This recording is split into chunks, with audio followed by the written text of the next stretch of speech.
আপনারা দেখছেন 24 টিভি 2। রাজ্য রাজনীতিতেই এবার বিজেপির বড় চমক কি দেখা যাবে? ত্রিপুরা মথা আইপিএফটি, অন্যদিকে সিপিএম বা কংগ্রেস। কার্যত ত্রিপুরাতে প্রতিটি রাজনৈতিক দল এবং মন্ত্রী থেকে বিরোধী রাজনৈতিক দলগুলো নিজেদের পায়ে শক্তি মজবুত করতেই ভোটারদের কাছে দরবার এখন থেকেই প্রস্তুত হতে পারে।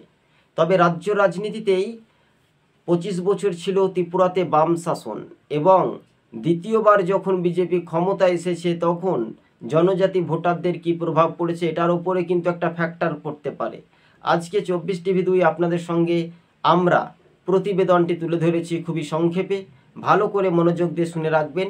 আর যারা নতুন দর্শক রয়েছেন অবশ্যই চ্যানেলটিকে সাবস্ক্রাইব করে সঙ্গে থাকবেন। রাজ্য রাজনীতিতে একটা প্রভাব বা ফ্যাক্টর হওয়ার চান্স, আর সেই প্রভাবে রাজ্য রাজনীতিতেই তিপ্রামথা দল ক্রমশ তারা পাহাড়ে শক্তি প্রয়োগ।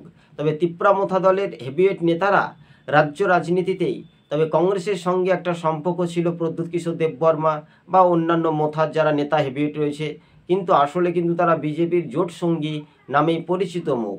তবে বিজেপি জোট সঙ্গী পরিচিত মুখ হচ্ছে আইপিএফটি এবং তিপ্রামথার নিজের আপন বোন কীর্তি সিং দেববর্মা, তিনি লোকসভা নির্বাচনে পূর্ব ত্রিপুরা আসনে প্রার্থী হয়ে বিজেপির প্রার্থী হয়ে একটা নতুন চমক দেখা গিয়েছিল পাহাড় থেকে।